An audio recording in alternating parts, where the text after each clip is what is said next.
Motivation does not recover delayed projects, but we keep pretending it does. We extend hours. We push teams harder. We celebrate extra effort. And still, the milestone slips. Because let's be honest, effort was never the problem. Direction is. You can throw 14-hour shifts at a broken plan. All you get back is faster failure. More people on the same problem, more chaos. Parallel work without clarity, more rework. But the dashboard looks green, so everyone stays quiet. Until it's too late. Here's the truth most teams avoid. You are not behind because people are lazy.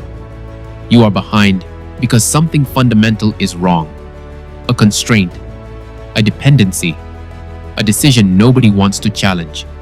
And instead of fixing it, we hide it under motivation. Real recovery is uncomfortable. It means stopping the noise, questioning the plan, and fixing what is actually broken. Because projects are not recovered by effort, they are recovered by clarity. And clarity starts when you fix the constraint.